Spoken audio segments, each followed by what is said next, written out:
What's going on, fish family? So we'll wait for some people to get in here and then we can start fish talk, clowning with Steve.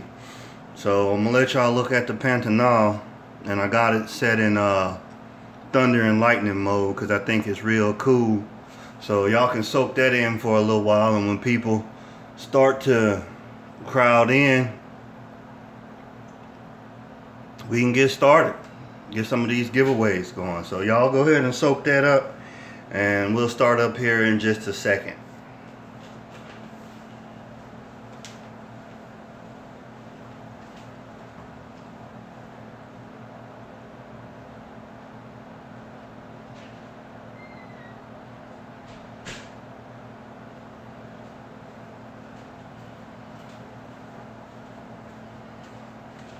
So we're letting everybody get in, and then we can get started. Y'all give a shout out. Let me know y'all in here. Let me know who I'm talking to.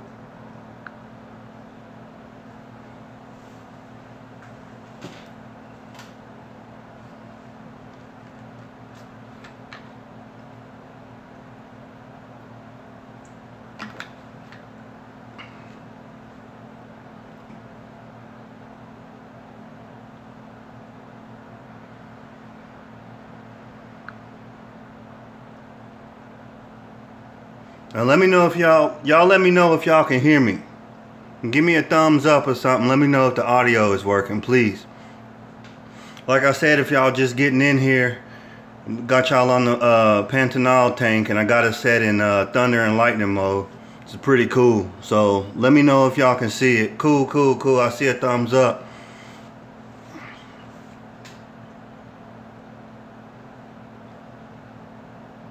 So as soon as we get some more people crowded in here, I'm gonna go ahead and flip the camera open, and y'all ask away.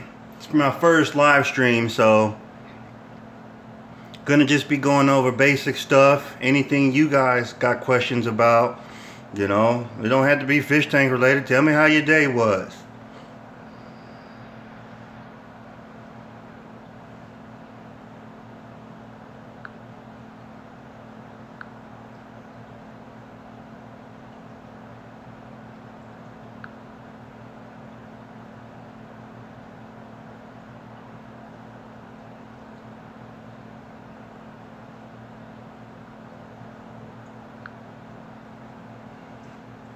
We go ahead and put this on normal real quick. Josh, what kind of driftwood? Really it depends on what kind of setup you looking for and how much tannins you want in your water, etc. I mean, there's a few kinds. Some of the more common kinds that you see circulating around the hobby now, of course, is the Mopani, which back in the day it used to be called African root. And somebody thought it was a good idea to give it a, you know, a cool name, if you will, and now it's Mopani wood, but back in the day it was African root. Then you got Manzanita wood, which is a good one. That's another common one floating around. Spider wood's floating around. Chala wood. Me personally, African root's always been one of my favorites. Local wood's good. If you can find a piece of local wood, as long as you treat it right and, you know, go through what you need to go through to make sure it's tank safe, it's totally fine. I got a big stump in a tank in the grow room in the garage over there that I picked up locally, and after I treated it, and it, you know, it took about a week, 2 weeks to get it to sink, but it's an awesome piece of wood, real awesome piece of wood. Alright, I'm starting to see people show up. Don't be ashamed to ask a question. I am here for you guys. One thing you gotta know about me is I'm a super humble person. I'm very personable. I'm long-winded. I love to talk, and I really love talking about fish. So feel free to go ahead and ask a question. And as soon as more people roll in, I'm gonna start with the giveaways. If y'all two the only two that's gonna stick with me, then guess what? Y'all won something.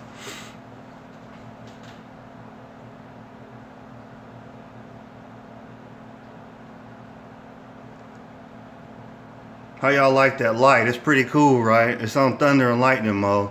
I got this light off of Amazon. What's going on, Brian? How you doing, brother? How was Houston? How the weather over there?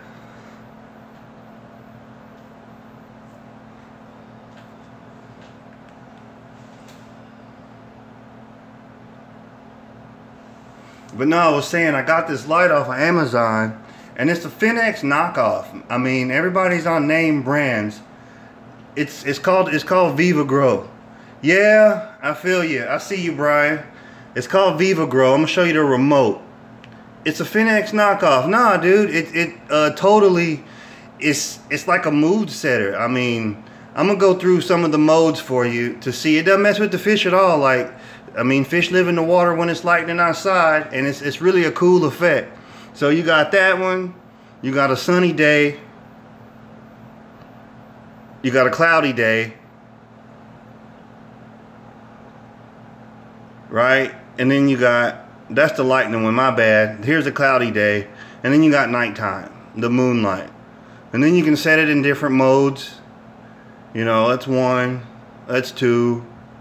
I don't have this one set. Let me grab my other remote. I'm going to show you the different modes.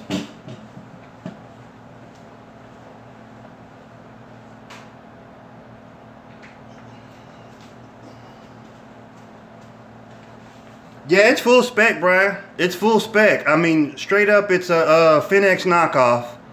Actually, the people, Viva Grow, they really just started going into aquarium lights. They grow lights for like hydroponics and stuff, for people who grow food home. So they know about what plants need as far as lights. Here's some of the modes I got. Actually, this isn't set any, but turn down the colors you want. I mean, it's a cool light. I love it. I have one on this one, I have one on the other one. I got a few other lights. I'm saying something about my connection. There we go. Are you guys hearing me good, or is this stream breaking up? This is the first one, so you guys roll with me and we'll get this thing sorted out. Now, I'm gonna go ahead and turn the camera around too, because I don't think y'all got on here to look at fish, but you let me know. You let me know. I'm gonna get this back on the right way.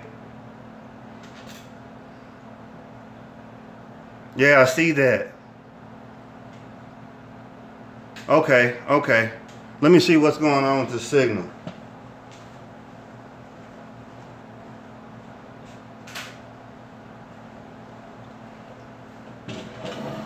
All right, is that better?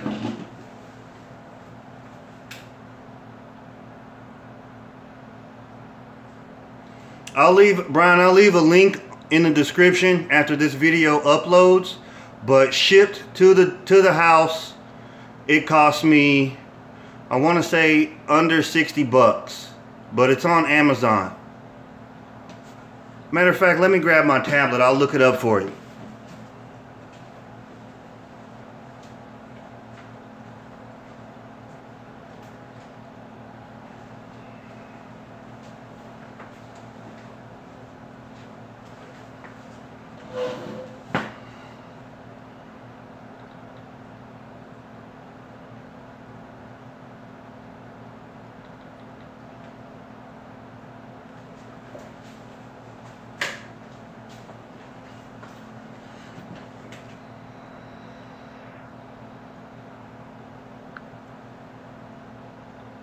Alright, so if you guys got any questions, go ahead, Brian. I'm gonna look that light up for you right now, so you can I can give you the accurate price. Matter of fact, this one just came.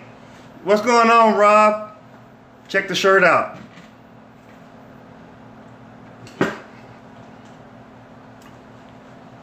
Matter of fact, Robert's the one who turned me on to this light.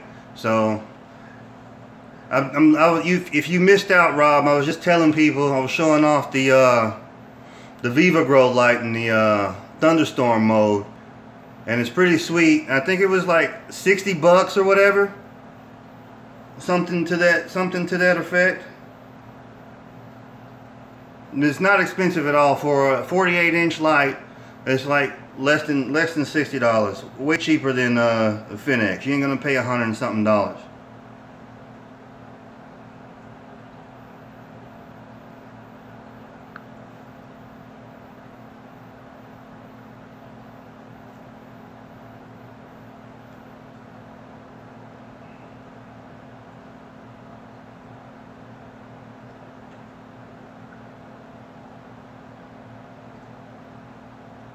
All right, it's looking like it's good. So tonight, you guys tell me what kind of fish you guys keep, and I'm gonna tell you about a few projects I got coming up. If you guys got any questions, ask away.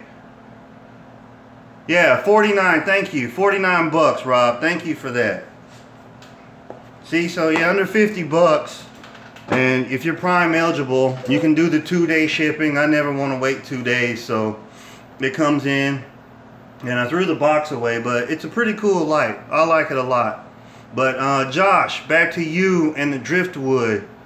Like I said, it really just depends on what kind of setup you're going for. I mean, and the look. Like with the Pantanal Scape, I wanted the look of like a tree falling in the water, and not so much a stump, but like the twigs and the branches, etc. Spiderwood's good for that, but it was too gnarly to use in this one, so that's why I went with Manzanita. And I'm gonna have some getting shipped up soon, so when I get it, you guys will know. Anybody else got questions? Real quick, let me show you what I am giving away. So Aquarium Solutions is one of Hikari's companies, and I'm giving away, I don't know if y'all can see that, but there's a lot of shrimp heads in here. So it's a sponge filter kit. This one's rated up to 75 gallons, so it's a big one. I'm also giving away WP t-shirt, and I'll randomly pick somebody, whoever participates the most in the stream will be the one to get something. So you guys ask questions.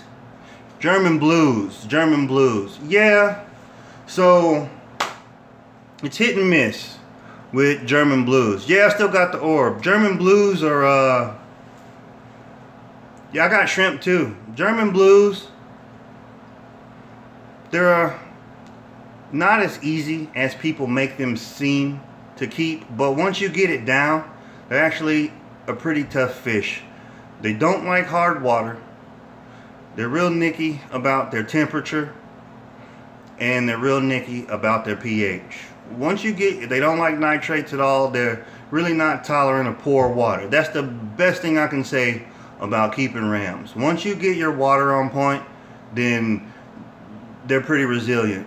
Past that, you know, you're not going to run into problems. But the most problems I've seen with rams is they absolutely do not tolerate poor water, which is why you see them turning over so fast in pet stores. And it's not really so much as people buying them, it's them either dying in the store, or they'll knock the price down to get rid of them quick, because they absolutely do not tolerate poor water. And that's the most thing I've seen with rams. I've been successful. If you look at one of my videos, I got in the jungle they spawn, but that's a really low pH tank. I got a lot of leaves in there. I got a pH lowering substrate, which means there's 0 sand in it. So it's a clay base, and it's got a cap on it of black fluorite. I've added sand to it, and here recently, and it's good. No, bro, you know, I never got into the rainbows. I've taken care of people's rainbows for them, but rainbows has just never really been something that, you know, I just never been into them. I mean, I'm not opposed to it. I mean, Bosemanis are cool. The Irians are cool. Once again, Josh, with the substrate, it really depends on what you're going for. If you're going for plants, then I'm always going to recommend you use a plant-based mix, like some type of clay. Fluorite, laterite, Akadama's good. I personally use dry sorb, bro. The same stuff, it's kitty litter. The same stuff that they go and pour on oil in a garage, quick sorb. It works great. It's clay. All it is. Fuller's Earth. Google Fuller's Earth and it'll pop up, and that's what I use. I like a clay-based substrate. Dirt's good.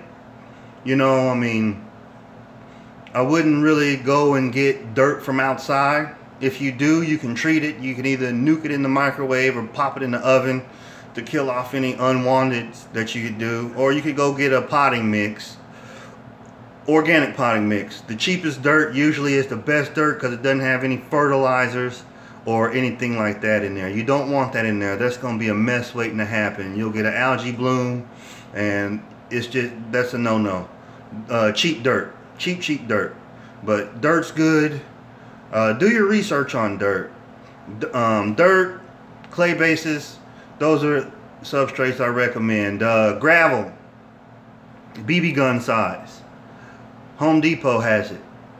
Gravel mixed with sand is good if you want to save money, if you're not really worried about aesthetics.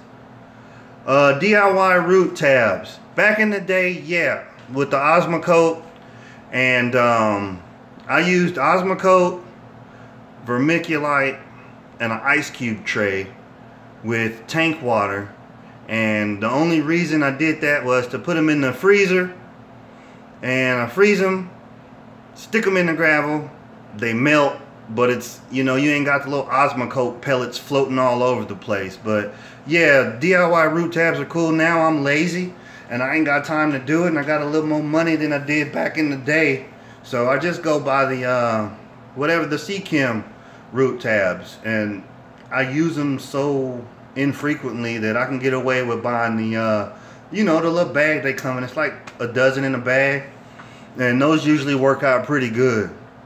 But Brian, did you go into the competition for the nano competition?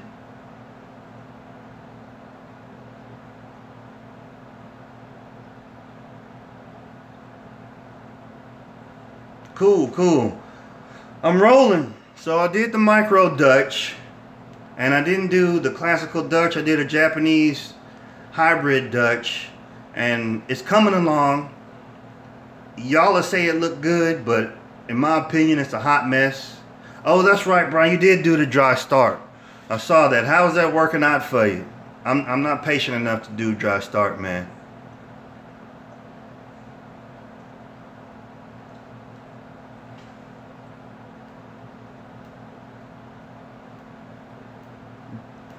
But dry start, so far so good. So we're talking about dry start method, and basically it's literally what it sounds like.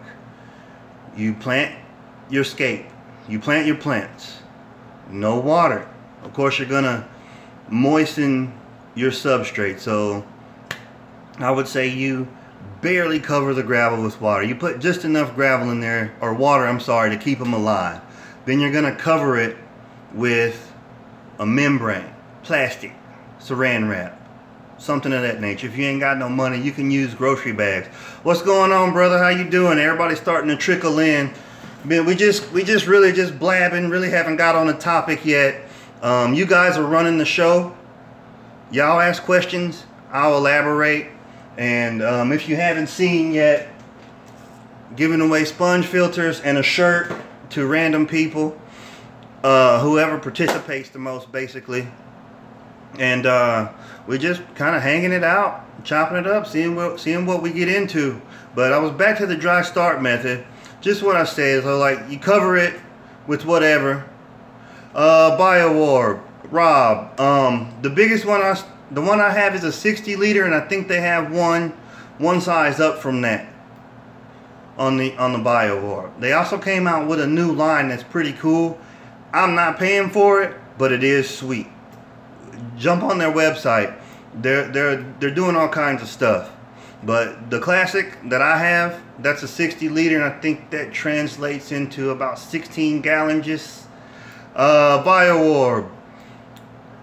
I'm not gonna knock these people because that video has like it's almost 20,000 views. It's like, you know, 16 or 17,000 views. I'm not knocking them. It's a cool little system, but it's a gimmick, in my opinion, because I'm old school. Alright? They took an undergravel filter, they took an acrylic container, a vessel, whatever you want to call it, and they roped it into a filter that has basically lava rocks, and that's your bio generating media You cover that with grass. You put an air stone in it, so it's air stone driven, and there you go. It's a cool little piece. The only thing that sucks about it is the way they market it is you got people that'll go to Petco, PetSmart, some of the big box stores. I ain't trying to get a copyright strike, but big box stores. So you got people that can't even keep a goldfish or a betta alive, going by the BioOrb, and it's sold out of convenience. You know, they don't know about the nitrogen cycle. They don't know that you got to have a tank up and running, blah blah blah blah blah. They go get it. It's pretty, you know, everything's doing good for about a month or two, and then they get an ammonia spike, all their stuff dies, and you find it on the curb, which is where I found mine, by the way. And I brought it in, I retrofitted it, and it's pretty sweet, you know. So that's my spiel on the BioOrb. I'm not gonna say I don't recommend them, but it is not convenience in a fish tank. You know, like, do your research, basically. It's a cool system, I ain't gonna lie. Like, if I'd have thought about it 20 years ago, I would have a nice stack of money I'm sitting on. I'm just saying, like, leave it to Germans, man. Gotta love German engineering. But yeah, that's my spiel on BioOrbs. But back to the dry start method.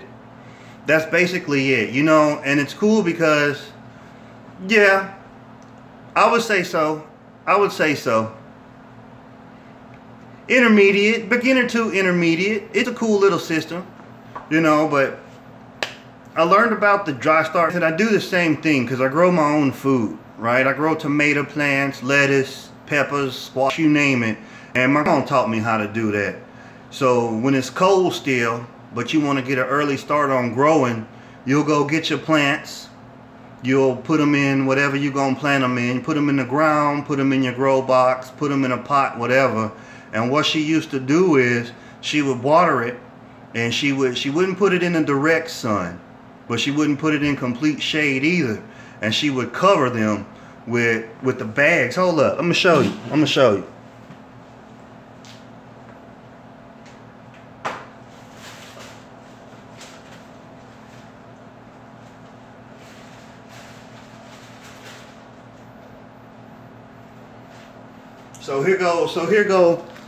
So here go my little ghetto representation of how the dry start method came about. Because you gotta know, to grow plants is plants. Just because we growing them in water don't necessarily mean you can't transpose growing regular outside plants into an aquarium. In fact, once you learn about immersed versus immersed, and your light spectrum and your water levels, basically your chemical absorption rates in your water, you're good to go. But if you got a green thumb, you got a green thumb. And for the most part, just being country, there ain't nothing that I can't grow. So like, say this cup right here is a flower pot, and you put your little seedling in the pot, okay? Then you're gonna take your bag. I ain't trying to, you know, this is where I shop at. It's cheap. Aldi's, baby. But you take your bag and you would just cover it. You cover the pot, tuck it under, you know, loosely, so you get the ventilation. And all it is doing is making a mini greenhouse. That's basically it. And that's kind of how the dry start method came. What you're doing, the advantage of the dry start method in planting is you are actually giving your plants time. It's replicating a natural cycle, okay? In the sense that if you drive by a ditch or a creek or something that's not filled with water year round, you're gonna see plants in there. We look at them as weeds, but me being a fish tank nerd, I mean, I done stopped at a red light and the light turned green, went through yellow, and all the way back to red because I was sitting there looking at, and Robert can back me up on this one. Like, I can't walk by a ditch without looking at plants and be like, ooh, look at that, look at that, look at that. You know, like, holy crap, there's Luigia growing down here. It's free, you know. But you're replicating nature. So you're giving the plant time to establish a good root bed, and then gradually you're feeling it. You're feeling it. You're giving it time to slowly transform into what it's going to be versus growing immersed in a terrestrial state, if I'm saying that right, basically on land, submerged or immersed, you know, exposed to air versus being completely flooded in water. So that was my thing. And you know, I kind of had like an epiphany, like, I don't know, years ago when I was still living in Houston. I was working at Aquarium Environments. They own Fish Gallery right now, and I had like this epiphany. And yeah, I do the same thing, ditches everywhere. I had like this epiphany, and I was thinking about it, and I was like, wait a minute, if the Amazon rainforest is a rainforest and you got plants in the rainforest and it's flooded for like 6 months to 8 months out of the year, then that pretty much makes most of the plants that grow down there aquatic plants. And then, you know, it was like ding ding ding. So doing this, and you know, one of my vendors in Florida, I would say the majority of my plants that I get in to that I sell to you guys, they're growing straight up hydro style. A lot of them in ponds. The majority of them are on racks in pots. They get pumped nutrients, and they pluck them, bag them, and ship them everywhere. So like, you go to Petco and you look in the pet store at Petco, and they got these plants in the little flower pots with the stickers in them. Them plants were growing outside in sunny Florida, and straight up got thrown in a bag and plopped in a Petco tank, or you know, one of the big box store tanks. And you get it, you bring it home, you dunk it in the gravel or whatever, you dunk it in your tank, and it looked good, looked real good for about 2 weeks if you lucky, and then it start turning yellow, and you like, oh my God, what's going on with my plant? It's dying. And then us being fish heads, you know, you go to the pet store, because you know, the pet store people supposed to know, and then they say, oh, it's this, it's that, it's this, it's that. Then you go buy all these chemicals, and you dump all these chemicals into your tank. You dump all your you know, your chemicals, your fertilizers. You start throwing all this money into your tank, and guess what? It still dies. What's happening is the plant is transforming. You gotta let it transform. I'm gonna flip the camera. I'm gonna show you what I'm talking about. Okay, so look at these swords. If you watch the Pantanal video, right? So I'm gonna pull a leaf. Give me a second.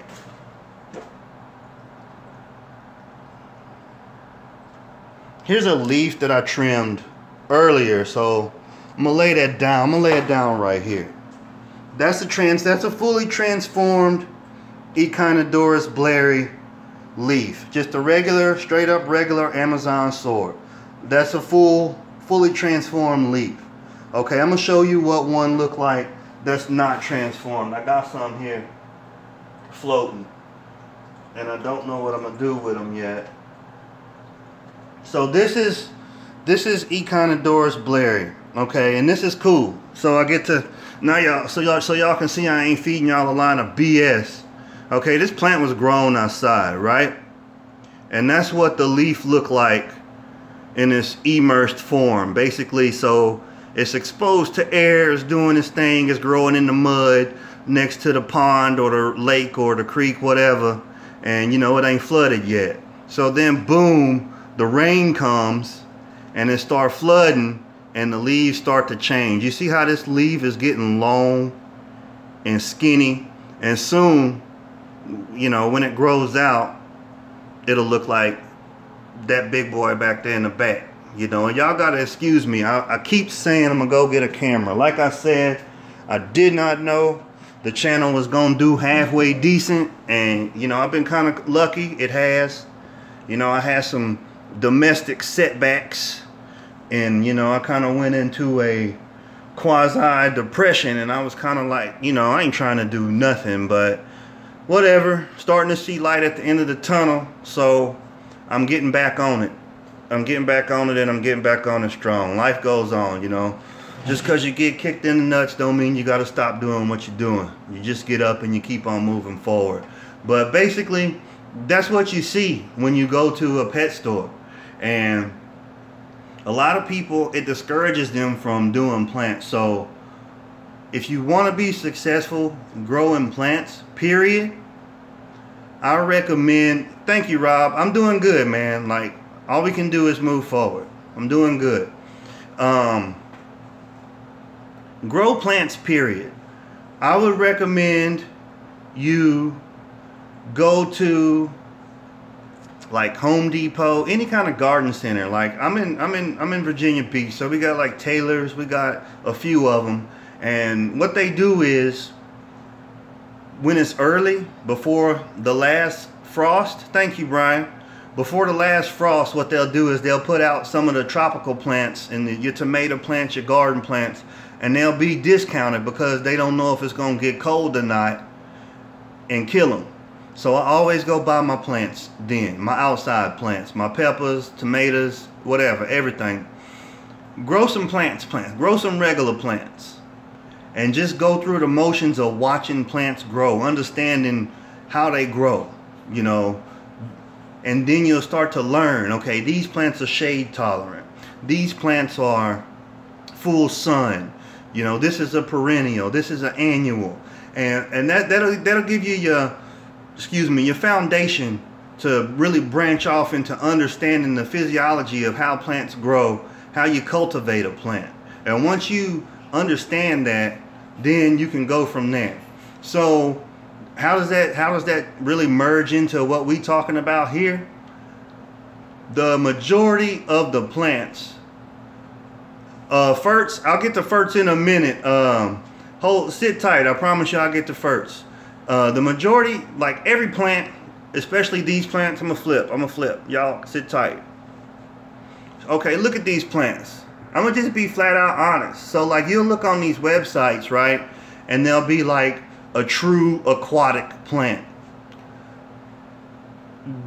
I'm not gonna say there's no such thing, because that's not true. There are plants that are quote unquote truly aquatic, meaning their whole life cycle is completely in the water, and they are few and far between. Hey, how you doing? You know, like they're few and far between. Okay, with that being said though, most plants that you put in an aquarium are amphibious, hands down. You're gonna find them growing out of water at some time of the year. Yeah, whatever, I don't know. I see that too, but it is what it is. You know, it's the worldwide internet. You know, it is what it is. The floodgates have been open. But that's basically how it works. So once you really learn how to grow plants, period, then you can transpose that into being successful. So Daniel had asked about what kind of ferts do I use. I'm gonna be honest, it depends. Some tanks I don't fertilize at all, and some tanks, depending on what I'm trying to do, I dose the hell out of them. Alex put me on, Alex from G-Hack, Alex Brown, if he'll whenever he log in, he put me on this product, right? And it's called Thrive. Okay, check that out.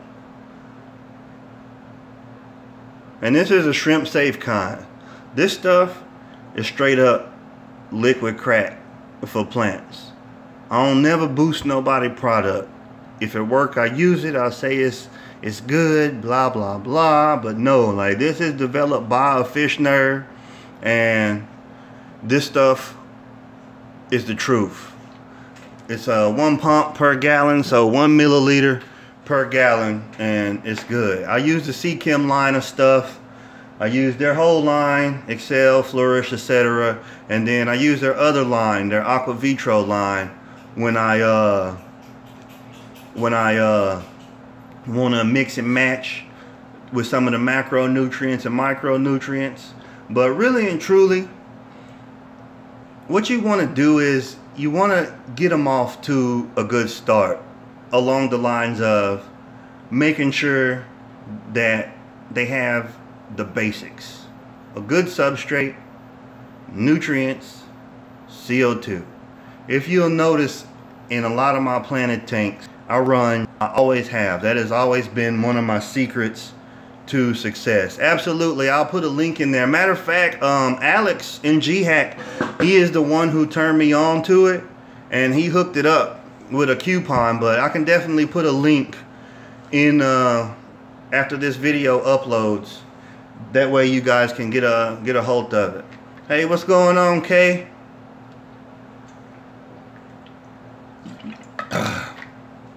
But that one works. Like I said, the Seachem stuff works. But I run a heavy fish load, and that's my fertilizer right there, bro. Straight up. I mean, gradually over time, obviously I'm not gonna dunk a lot of fish into a tank if the bio can't handle it, but over time I'll put, you know, more and more fish into an aquarium, and I let nature do its thing. That's kind of my angle when it comes to doing planted tanks. I do have CO2 on a few tanks. I just did a video. I haven't uploaded it yet. I did a red and green tank, and I got CO2 on that one. Bio before, how long should we let the bio go before adding fish? So the cycle, I would say, at the minimum, to put fish into a tank safely, I would say on the small end of the spectrum, based on your experience level, I would say at the minimum let it cycle for a week to 2 weeks before you start adding fish, or you could do it the right way if you want to be patient, which most of us fish heads aren't patient. If you really just want to let a good bio build up, I would say let it go for a month. If you can honestly sit there and be patient and let your tank cycle for a month, you're good. You're good. You're saying going into CO2. Somebody asked a question about CO2.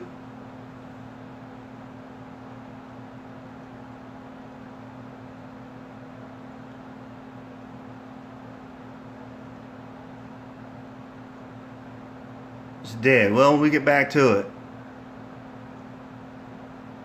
Yeah, I'm old school too. I'm totally old school.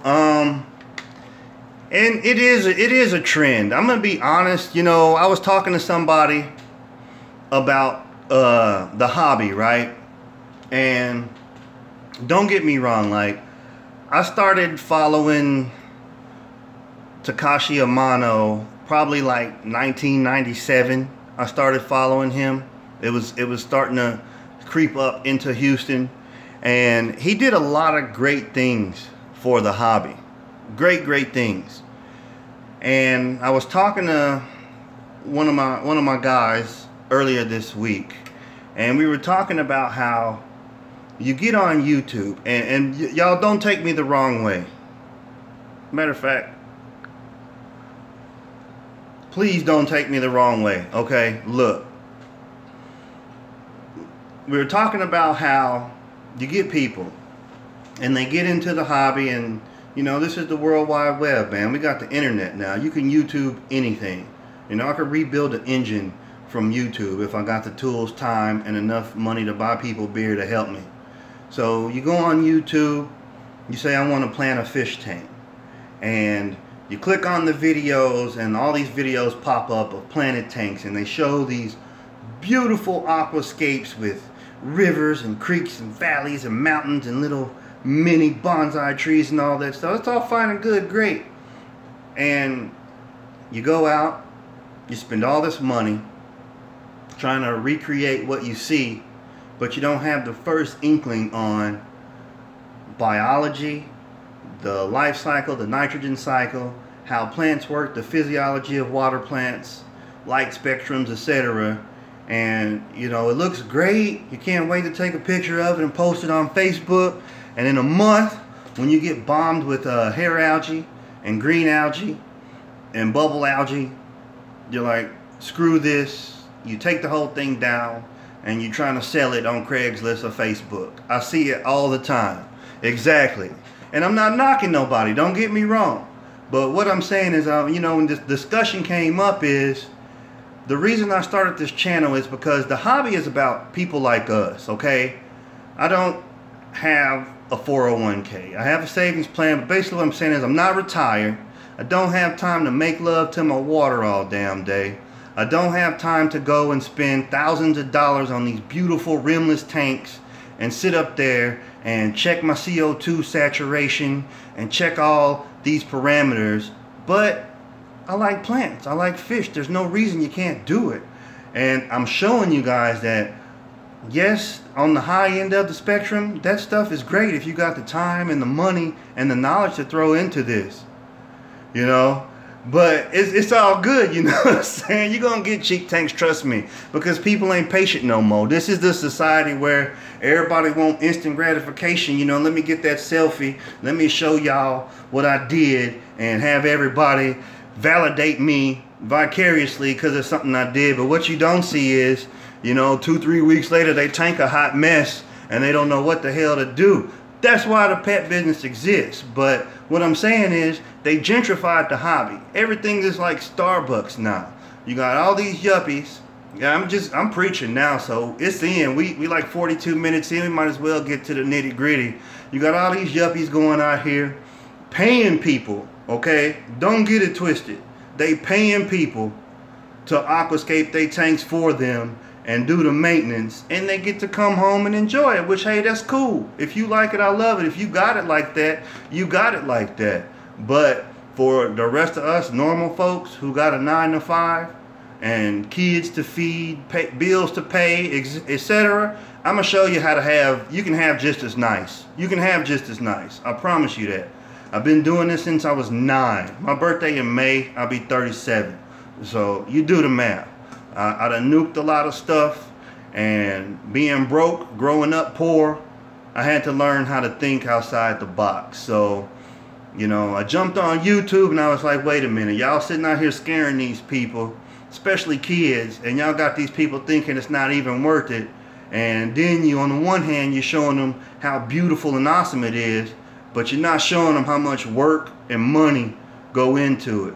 Anybody can fast forward a video 80 days later and show you the growth. What they don't show you is those beautiful carpets of microcanthamum or Eliocharis minima. Trim it one time and you trim it a little bit too heavy-handed, then your tank look like chocolate milk. You're going to want to kill yourself. Trust me, I know. That's not to discourage anybody, but if you're going to get into it, you got to know what you're getting into. And that's what I'm saying. I ain't knocking nobody hustle. It is what it is. But at the same time, you know, I'm gonna shoot it straight. I'm gonna shoot it straight. But going into, what was we talking about? Y'all give me another topic, man, because I'll get up here talking smack about people and have all kind of people mad at me. Somebody asked a question. I know, Josh, you just asked me a question about something, but I was on my tangent about the hobby being gentrified and how we got to take it back over. Like, seriously, the hobby is us, okay? We work hard for our money. We spend our money. We support these people. It's long term. CO2, biomedia. Okay, I'll tackle biomedia first, and then Luis, I'll go back to CO2. Speaking of which, let me know about that wood, man. Biomedia. It's kind of self-explanatory. What does it do? So, hold up, let me grab some. Y'all look at the Pantanal. I'm gonna go grab some biomedia and talk about it. I'm gonna turn the thunder and lightning on.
Okay, biomedia, right? So we talking about biomedia. And I got wet hands, so I can't touch the camera, so I'm gonna have to pull a Vanna White for y'all. But Josh, so basically, like right here, right? It's an old sponge that I took out of one of my filters. And I never throw these away. Never. I take them and I'll keep them in like a bucket. I'll keep them in a Ziploc bag, something of that nature. And I put them somewhere dark to where it won't get too hot. But you know, I don't really treat them no kind of way special. But I always keep these because there's nothing, when you get ready to spike a tank, these are invaluable. The Stabilize that Seachem makes, it's pretty much the same thing, but they actually just culture those bacteria in a lab. So basically this is a porous material, and all it is the pores give it surface area.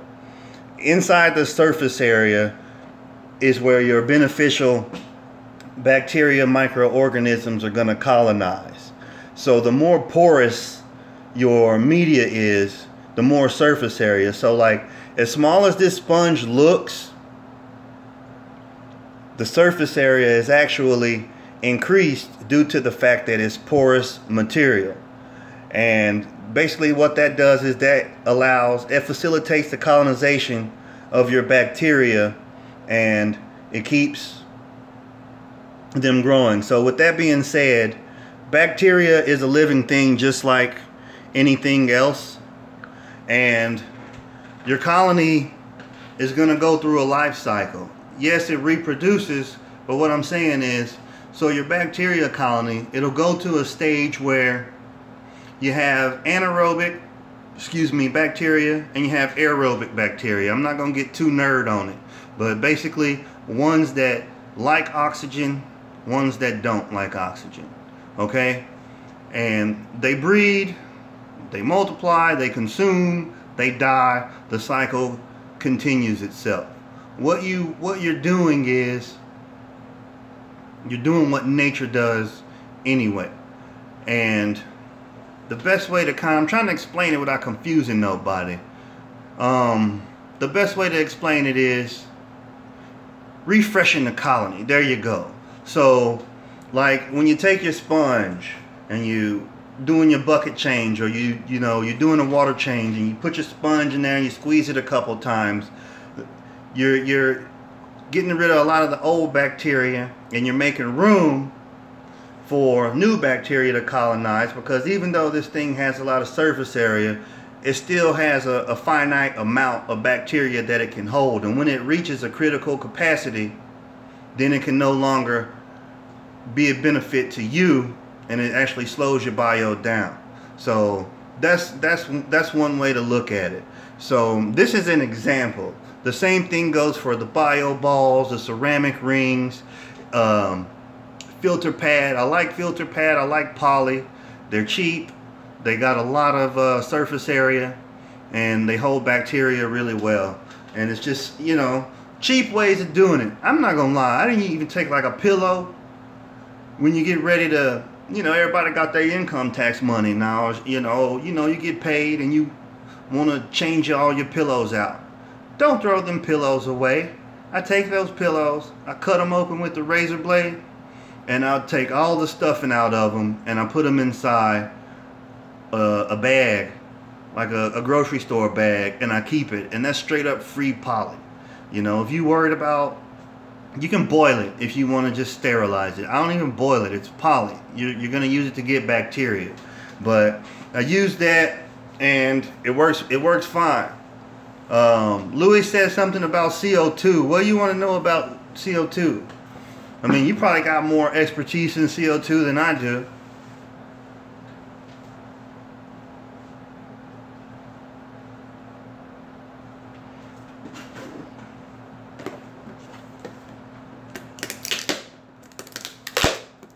I'm opening these. I'm getting ready to give away. So, any more questions? Anybody got a question? I'm going to start getting ready to do a giveaway to somebody. Let me look on here and see.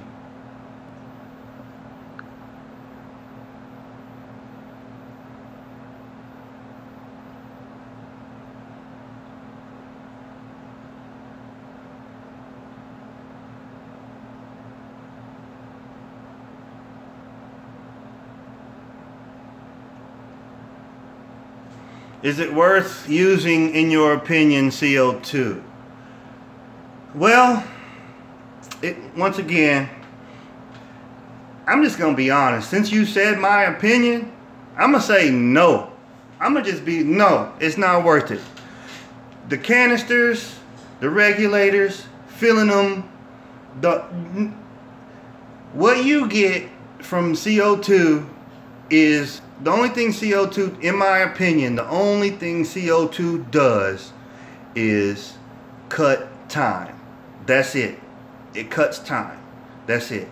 So if you want, say like you want to flip a tank, and you want to flip a tank quick, CO2 will do that. However, that's it. Lush growth. It's like a steroid. But me personally, no, I've never really been big on CO2 because the benefits don't outweigh the risk. I'm with you on that one, Kay. I'm always been rolling natural. Like I said, I'll run a heavy fish load all day. But if you don't know what you're doing with CO2, the quickest way to nuke some fish is to, you know, like the bubbles, man. The bubbles tantalize people. And if you don't have a heavy enough plant load to roll over the cycle of CO2 and convert it into oxygen, you're gonna nuke your fish. Yeah, you can gas the hell out of your fish. And what a lot of people don't, another thing you don't know is, check this out. So a plant's doing photosynthesis as long as it's got light. Okay, it's doing photosynthesis. Okay. As soon as you turn the lights off, it starts doing osmosis. So it actually starts taking up oxygen, okay, and releasing CO2 instead of taking up the CO2 and converting it into oxygen. What people don't understand, this is why I was preaching earlier about understanding the physiology of plants before you go out there and spend all this money on stuff and you end up being discouraged. You got to understand how plants work. During the day, trees, grass, whatever, flowers, they take the sunlight in. They use it to do photosynthesis, to create sugars, and a byproduct of photosynthesis is oxygen. They uptake CO2 to help them metabolize and do this process, okay? At nighttime, they aspirate, which means they absorb oxygen and release CO2. It's nature. What goes in has to go out. And what people fail to realize about using CO2 is the CO2 level in your water is saturated with CO2. As long as the lights are on, your plants are going to gobble up the CO2. As soon as the lights go off, they start releasing CO2 into your water that already has CO2 in it, which is toxic to anything living in your tank that uses oxygen.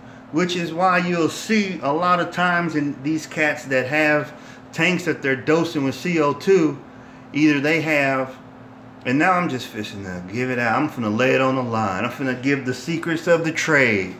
Look, notice when you look at these aquascapes and they're just planted out, you're not gonna see a tank, on average, you're not gonna see a tank smaller than 40 gallons. And you know why? The bigger the tank, the harder it is to mess it up. You pull off those, you start doing that in a nano tank, something that's 10 gallons and below, you're gonna fry some fish. I promise you. Because the concentrations are high, your parameters is almost zero margin for error. I mean, if I had the money, dude, of course I could do a Jurassic Park in an 800-gallon tank and run the hell out of some CO2. No problem. Like the water parameters, you got so much margin for error as far as water parameters are concerned, you really can't go wrong. But normal people that's running, like, I would say even a 150 or a 75, if your plant load ain't heavy enough with a well-established bio and you start jumping off into CO2, you're gonna fry some fish. It's a lot of people that would beg to differ, but that's my opinion. I can only tell you what I've experienced personally. You know, Some people would say, no, you do this, this, and this, and this, but if you got the money to do that, hey, go for it. Go for it. But I'm running CO2 on nanos. Once again, it's a pain in the butt, but I've had experience with it, and I'm going for something with these plants. So figured I could run it. I ran it before. Like I said, I'm not opposed to it, but I really like the natural way better. I like the way the plants grow in their own way versus steroids. So, okay, I totally agree with you on that one. So we coming up on an hour. Robert, you've been with me since day one. Scroll through the comments and pick somebody random, no favoritism. Look and see who has contributed to the stream the most, and I'm gonna go ahead and give away my first item. Okay, Kay. Yeah, totally nuked a lot. Yeah, I totally nuked a 20-gallon doing that. Thank you, Robert, and get back to me. You go ahead and announce it. That way I'm delegating, bro. I don't want it on me. It's on you now. So I'll let you pick. I'll let you pick who, and you know, we'll go from there. Now get your email or whatever. You email me, warriorplanetanks@gmail.com, and I will get that in the mail to you as soon as possible. So I'm gonna give away one of these sponge filters, which is really cool, and I'm also giving away a t-shirt as well to somebody else. While that's happening, anybody else got any other questions, or what's the topic, man? It's Saturday night. We ain't got nothing else to do. Y'all want to look at the fish? Somebody give me a topic to talk about. I'm gonna throw it on a cool color.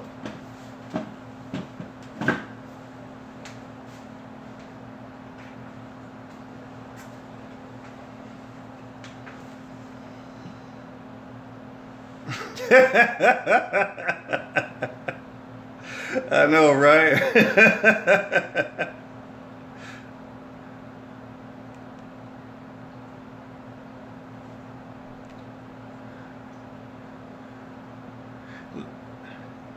Let's do red.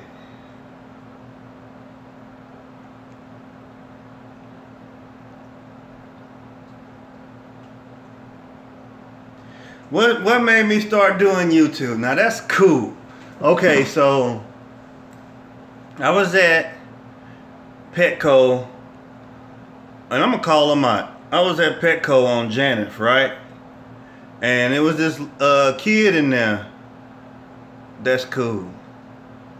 It was this kid in there with his grandma, and she was buying him a betta fish, and the little dude was so happy to have that betta fish. You know, he was just like hugging it and walking around the store with it.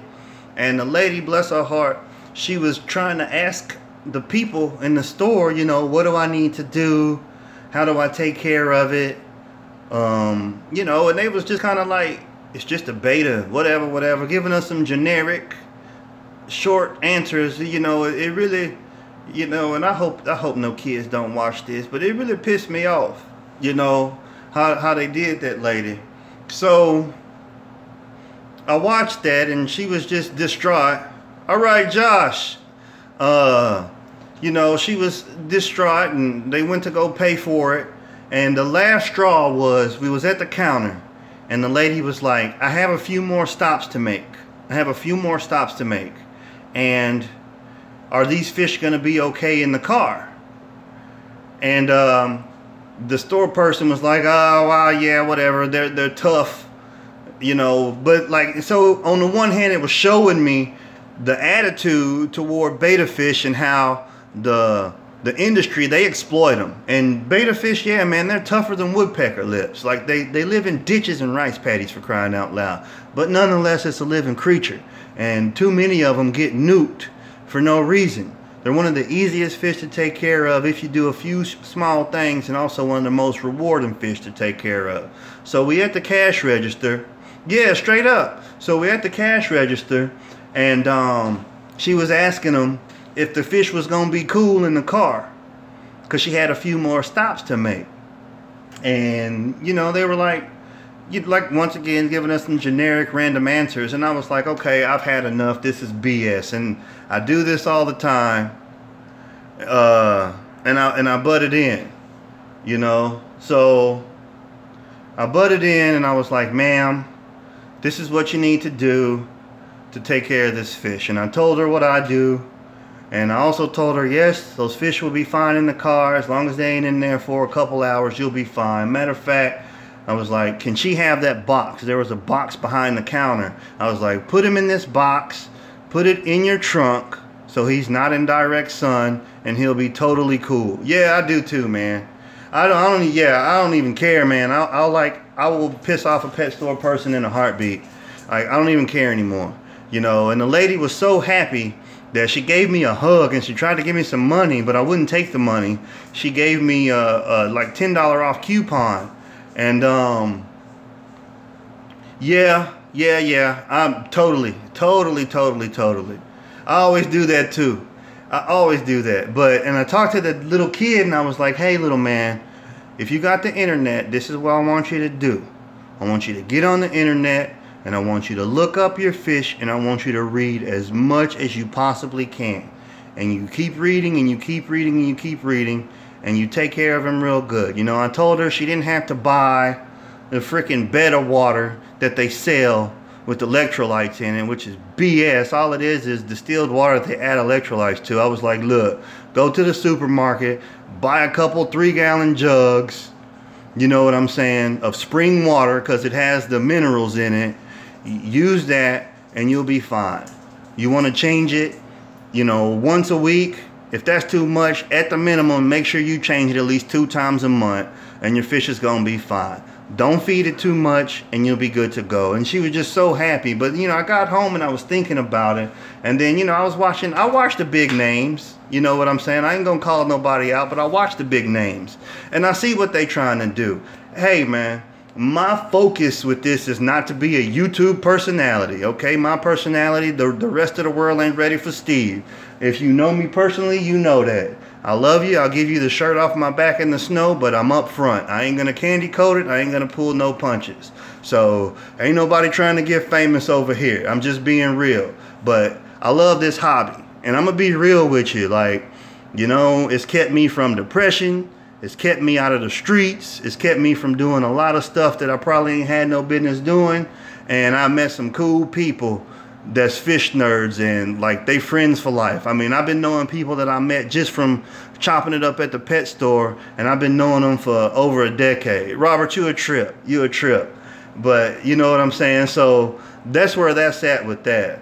But yeah, we running on an hour. I appreciate you guys for sticking with me.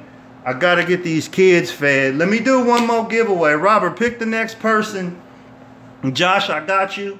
I can mail it to you. If you local, I can bring it to you. Pick the next person. We're gonna do a t-shirt. Let me go get this t-shirt so y'all can see what y'all getting yourselves into. And then if any got any more questions, we're gonna wrap it up. We're gonna wrap it up. No worries, man. I appreciate you for asking. Like I said, you know, I kind of got kicked in the ribs by some life situations, but if you'll notice, I started out rolling, bro. I was cranking them out every day. Then I had some domestic stuff happen that I really don't want to go into, but I'm starting to get back on the upswing. Stuff is looking good. I'm networking with a lot of other people. This is the first live stream, so I'm going to try to do one of these like once a weekend. Next weekend, it's going to be off the chain. It's going to be off the chain. Like, I got some stuff. I got some sponsors, if you will. They sending me some stuff. It's going to be fly. Ain't nobody over here got it. I promise you that. But let me get this t-shirt. And Rob, on getting the t-shirt, pick the winner, number 2. Josh, you got the filter.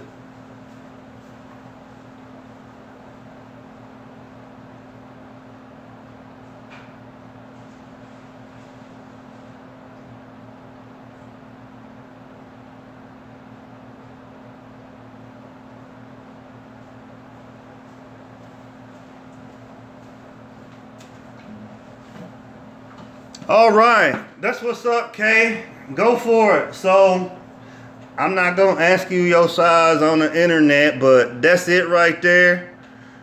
WP t-shirt. This logo is a custom logo.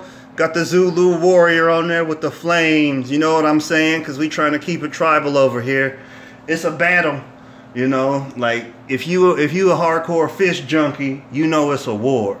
And you got to have a warrior spirit to survive in this hobby. So if you want to know the reason why I picked Warrior Planet tanks, you got to have warrior spirit to survive in this hobby. Number one.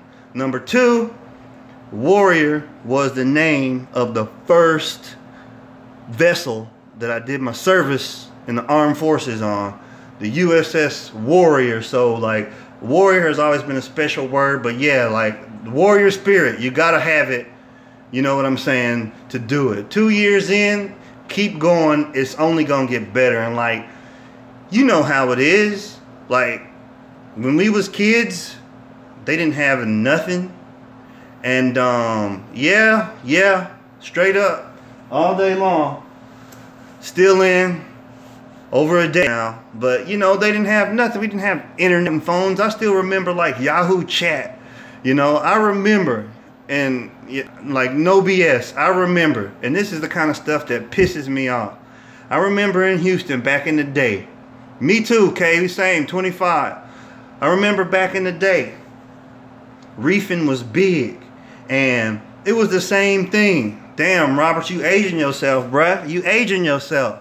Everybody was in the reef tanks, and I was saltwater junkie. I got out of saltwater, but personal reasons, like I didn't see no progress in the hobby, and I don't support raping the earth, man. I don't support, you know, any of that nonsense. Like, so I haven't seen any progress in the saltwater hobby other than maybe a few sustainable raised fish and fragging corals. But you know, the brunt of the saltwater hobby is earth raping people who jack up the prices, and I can't do that, man. It's like the person who has a Bugatti and the speed limit is 70. Like, I'm not hating, it's a beautiful car, but I'm a reasonable person, and if I get a car, I'm gonna drive it. I can't afford the speeding ticket, so Steve ain't gonna own no sports car no time soon. I'm a truck person anyway. But I remember when they told you, oh, if you're gonna do a saltwater tank, you're gonna do a saltwater tank. And this is my sarcastic voice here. Look at me. Look at me. Look, these cats were straight up like, if you're gonna do a saltwater tank, I wouldn't recommend you doing anything under a 55 gallon. And I was like, okay, you are full of manure. I successfully pulled off a 29 reef. It was a badass reef. I had everything in it. Flame scallops, all kinds of zoas. I had mandarin gobies and the psychedelic fish. I had blennies. I had the whole nine. It was straight. I had tridacna clams, all in a 29. Years later, guess what they come out with? Nano reefs. Right? So that's what I'm saying. Stop jumping on these damn YouTube channels and getting on these people's tips. You know what I'm saying? No, I didn't do the salt water, and I'm not going to. I'm going to tell you what I'm going to do, but you got to watch a video to see it. It's going to be better than salt water, I promise you. But what I'm saying is, like, don't get discouraged. Like, you watch these videos and everybody thinks that's the standard. No, it's not the standard. It's about experimenting. I knew you could pull off a nano saltwater, and this was like in 2000 that I was doing nano saltwater. I knew it was doable. I had a backpack. I still remember the setup. I had a backpack skimmer on there. I had actinic lights. I had regular 10,000Ks. They were compact mini VHFs that they don't, LEDs now. You see what I'm saying? And it was ghetto as hell, but it was cool. I didn't even have a TV. That was my TV right there, my little 29 saltwater tank. But if you asked anybody back in the day, they were like, what size is your tank? And I told them I was going to do it in the 29. They laughed at me until they came to my house to recreationally, you know, to party. And they was like, dang, bro, that's cool, man. That's cool. You know, I really wasn't into business of making money. I was just trying to do it my way, the cheap way. And here we go, 10 years later, 15 years later, 18 years later, you got nano tanks everywhere. If I'd have pushed it, I probably could have jumped in on the money train, but I ain't about the money train. I'm about keeping the hobby pure and showing people that you ain't got to be a bazillionaire to keep fish. So with that being said, if y'all don't got no more questions, I do got to feed these kids. Let me see what's, oh Lord. Yeah, it's almost 9 o'clock. Man, I appreciate that. Even though it was like less than 10 of us chopping it up, it was cool. The next live stream, I will advertise it sooner in advance. I wanted to see how this one goes. It was cool to do the giveaways, and the next giveaway is going to be cool, I promise you. Fish possibly, shrimp possibly, other products. I got to see what these people send me, but it's going to be cool. You know what I'm saying? That's what's up, Brian. And hit me up in GHAC. Matter of fact, do me a solid. GHAC members, get on there. No worries, Rob. If you a GHAC member and you on the stream, get on GHAC and tell everybody how much fun they missed out on listening to me and y'all, like us just having a normal conversation about the stuff we like doing. Appreciate you if you do that for me, Brian. Same things for No Worries, K. Wear it proud. Please get the word out. Let these people know that Steve is coming. I'm trying to tell you. Thank you. Hampton Roads. You know I'm on Hampton Roads, like constantly arguing with people. I ain't trying to argue with nobody. I don't want to argue. All I'm saying is, K, and you can back me up on this, K. You've been doing this for 25 years. I've been doing this for over 20 years. I know what I've been successful at. I know what I haven't been successful at. My nonchalant attitude comes from the fact of I have killed enough fish to know what the hell I'm talking about. I have taken care of enough people's fish tanks to know what I'm talking about. I trust the fish. I trust nature. I'm patient with it, and I let nature do its thing. You can do whatever you want to your fish tank as far as tricking it out. Experiment. You know what I'm saying? But you gotta play by the rules. The only rules that we can't really quote unquote manipulate is the laws of nature. Those rules are written in stone. You can do things to kind of expedite them, but you gotta go through it. You gotta do it. You gotta do the rules. Nitrogen cycle take time. Can you do things to assist your nitrogen cycle? Of course you can, but you still got to wait. You got to wait for the ammonia. You got to wait for the bacteria to turn into nitrite and then nitrate. You got to wait for everything to even out. You know, pH. You got to wait for your pH to stabilize. There's just things like that. Dude, Louis, you know what, bruh? You know I'm a hoarder, man. Why you even going to put me on Front Street like that? Let me see. I'm looking at 1, 2, 3, 4, 5 down here, 6, 7. I got a couple beta containers. 2 over there, 1 over there. I got 1, 2, 3, 4 in the garage, 5 in the garage. 1, 2, 3 upstairs, 4 upstairs. However many that is, man. Too damn many to count, and I'm chilling. I'm lying my ass off though. God, I hope no babies don't watch this, and I gotta go to church tomorrow. I'm lying my butt off. I got one more coming, and it's gonna be epic. I'm trying to tell you. I'm not gonna pump it up 2 more. And then the boost tank. Everybody keep asking me about the boost tank. So let Steve tell y'all what happened to this boost tank, okay? So I did this boost tank, all right? And I got the boost in there. And the boost is still in there. But like I said, I had something epic happen. Okay, look, you see this finger? It used to have something on it that's not there anymore. And that's what I've been dealing with, okay? Y'all do the math. Y'all do the math. So dealing with that, I kind of was like, you know what? Priorities, blah, blah, blah, fish. Not that much of one. The boost tank is a boost mess, okay? It's like a half of a mud puddle and half a glass that I'm gonna probably have to clean with some vinegar. I am gonna redo it. I am gonna spruce it up. You know what I'm saying? But it's gonna take a minute. Hopefully by the end of the next month. You know what? I'm not gonna set a time frame because that's pressure and that's not what the hobby is about. But I promise the boost tank is getting a redo, and I'm gonna shoot the video on it.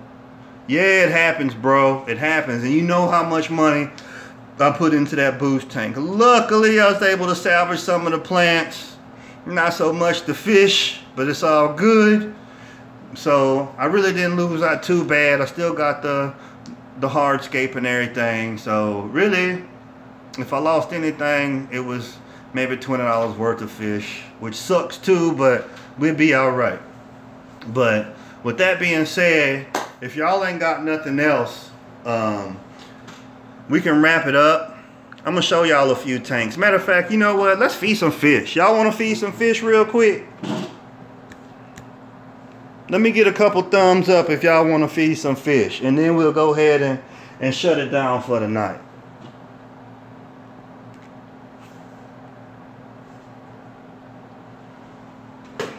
I ain't seeing no thumbs up. Let me get like at least 2 or 3 thumbs up, and we'll feed some fish and call it a night.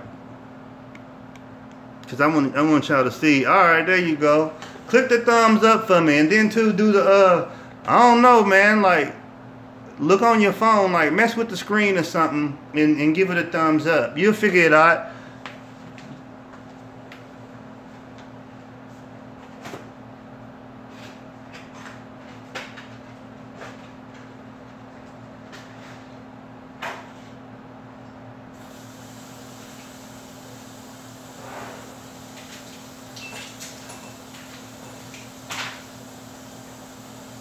So I'm gonna throw some bloodworms in here. I'm getting them ready. That's the water running. But yeah, we finna feed these monsters, and I'll let y'all see everything that's in there real quick. I really like the way this layout is coming in, you know. I threw some Playcos in there, and against my better judgment, I put Gibbs in there. And I don't have nothing against Gibbs. They just get real big. But I bought them because of the genetics. They got the albino gene, and they look really sweet. And when they're babies, they're a monster for cleaning up brown algae, diatomaceous algae. So that's where it's at. Alright, so let's throw some blackworms or bloodworms in here, and we'll get rolling. I'm going to show y'all a few of the foods I use too, since we on here.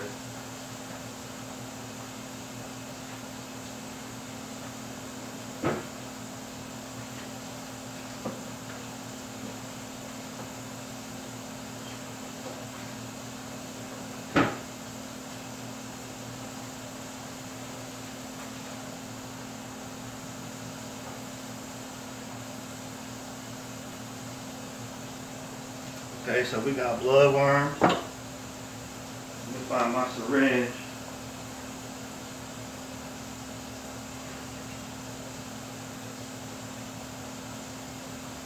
So, a few of the different foods I use, and you can grab these. Like, I really like this product right here. Cobalt, and these are the tropical pellets. They sink.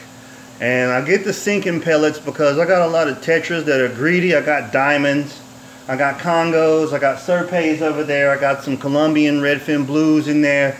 They're like little piranhas. And actually, the tetras, piranha is a part of the tetra family. It's I don't know if I can say it right. Kerosene, something, whatever. Y'all know what I'm talking about.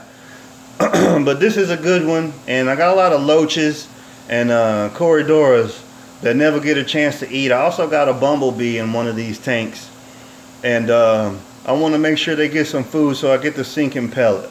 Okay, also I got the flake, same kind, cobalt, you know what I'm saying. I really like these. They have a breeder flake that has earthworms in it, and it really does work. It conditions your fish. It's high protein. It conditions them real good to get them to spawn. And then this came out last year, and I got samples. People always giving me samples, but I'm not plugging these people, man. I'm just telling y'all what I use. This is Bug Bites, and Fluval put it out, and it came out last summer, around summer sometime, like in between, like, well, it got downhill like around late spring, early summer. And I love these things. They got all different kinds, all different recipes, and I really love them. So bloodworms look like they ready. Let's go ahead and get these things fed, and then we're gonna wrap it up. And y'all shoot me an email, my 2 winners, and I will get y'all stuff in the mail ASAP. I'll try to get out there to y'all Monday and get it shipped to you on Monday. So that's 1 dose. See if they catch on. Can y'all see that? Let me know if y'all can see that. If not, I'll move the camera.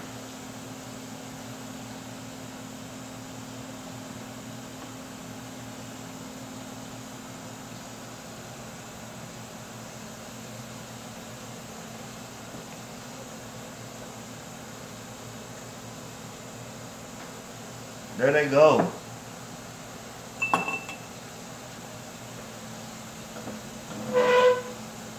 Pigs. So the angels did good. I told you if I could keep them alive. Brian, what I do is, it's easy, bro. I take the cubes, I pop them in a jar like this. You know what I'm saying? And then I put, I just use tap water, man. I'll make it like lukewarm, like a little more on the hotter side than the lukewarm side, because you got to remember it's frozen anyway, and it bring it right back down to room temp, and they thaw out like uber quick. As you can see, like from the time I put them in there and talk to y'all, that's how fast it took. And then really I use these syringes. Look, just one of these, bruh. Like if you got kids or whatever and they get sick and they give you these to give them medicine, I never throw these away. I keep them. It's good for dosing, it's good for feeding. I even use it to use peroxide, like on my nano tank. If I don't want to nuke my fish, I'll measure my peroxide and I'll spot treat with one of those, and I know it's gonna get on there rather than having to drain it, you know, spray, let it sit, and then put water back in there. I can just do a spot treatment real quick and it works good. Another thing I want to show y'all that I use, and the shrimp like this more than anybody else. And this just goes to show how you can take hobby stuff. Like there ain't no such thing as is written in stone, unless it's a law in nature. So this, if you eat sushi, you know what this is. This is nori, straight up. And guess what? Shrimp love it. Nutrimar makes this kind. You can get it from the, I wouldn't use the store kind because it might have a little bit too much salt in it. But if I wouldn't see nothing wrong with using the store kind. But if you take it and you soak it in water, I don't know, for like 30 minutes to an hour, it's already perforated and you can just tear little strips of it off. And like a lot of people don't know, but these guys, the Buenos Aires tetras, they eat plants. Like they will eat plants. I had some Creeping Charlie floating in there just for that very fact, and they knocked it down to a nub. So every once in a while I want to hook them up with some veggies. I'll throw some of this in there, and I'll throw some of this nori in here. But if you use the nori, make sure you soak it.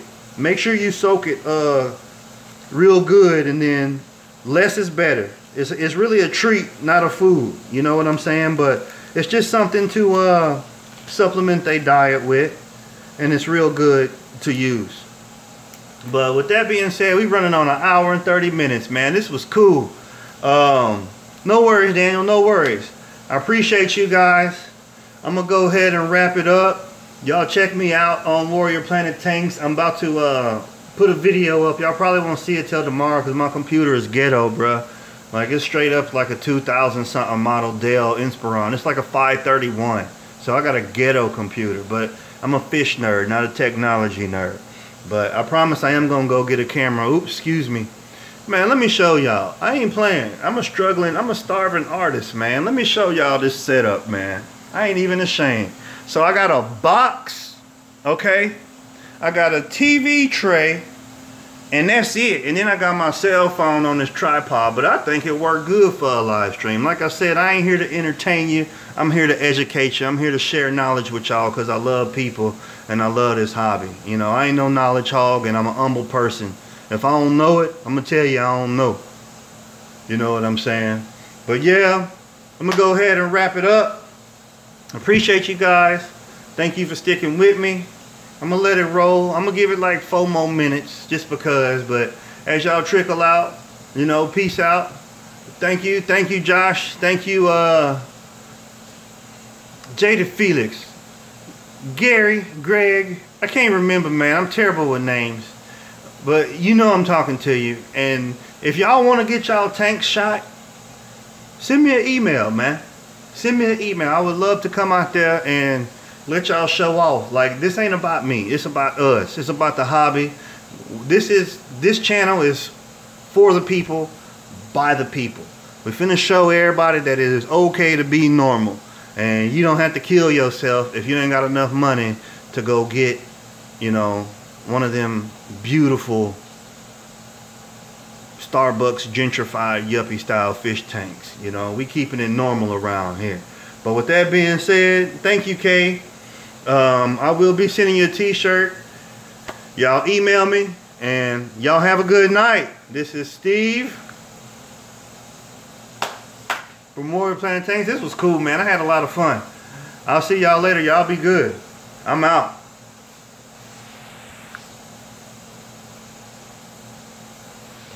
All right, peace out. Peace out.